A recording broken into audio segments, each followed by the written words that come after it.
It's Miriam and it's Tuesday. And small disclaimer, I didn't realize that my CQ Facts video didn't upload until an hour ago. So I do want to apologize in advance for that. I just kind of set it up, went to bed, went to work, came back and realized it wasn't up there. But I guess if you had time to see it, well, that's pretty cool. So I went through a couple of videos and found a few interesting things that I didn't know about.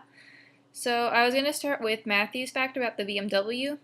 I recently got hired at a company that does roadside assistance, and one of our departments is actually dealing with luxury vehicles like BMWs and Mercedes-Benz. So that kind of piqued my interest a little bit.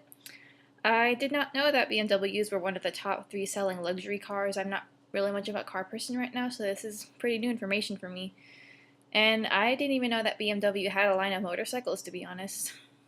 I mean, I've heard BMW thrown around a bunch of times, but I didn't realize just how popular they were. I mean, 1.5 million cars in 2012, that's a lot of, I don't know, that's pretty crazy.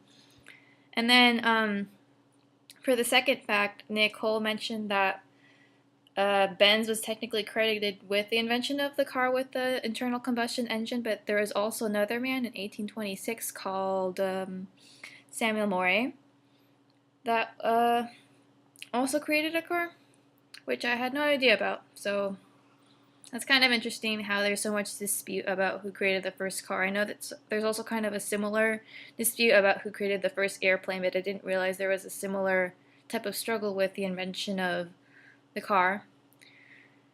And she also mentioned that Goethe was a competitor of Charles Darwin. I mean, when I looked up stuff about Goethe, like I read up that he was also kind of into science and looked into color theory and plants, but I didn't realize that he wrote a book called The Metamorphosis of Plants, which is still used in biology courses. And to think that someone from centuries ago, like that, we're still using his work today as a study, that's pretty remarkable. I mean, considering all the technology that we have today and all the resources we had today versus a few centuries ago when, I mean, you'd pretty much just have to draw everything. That's pretty remarkable. And for my fourth fact, which I got from Elizabeth, was actually about the Berlin airlift. I was aware that Berlin was obviously split into the east and western sides, but I didn't realize before that it was actually split into 4 areas, and that the western side was actually American, French, and British, and the 4th was the Soviet Union, which is how West Berlin was formed. So that was some new information for me. And also that, let's see, there were a couple things. That there was a new currency introduced because of the economic disparity within the East and the West, that I didn't even know that was part of what led to the conflict between the 2 areas.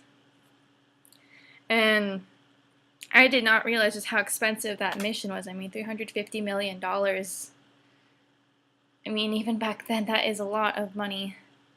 So those are my 4 facts, and thank you for sharing them with me.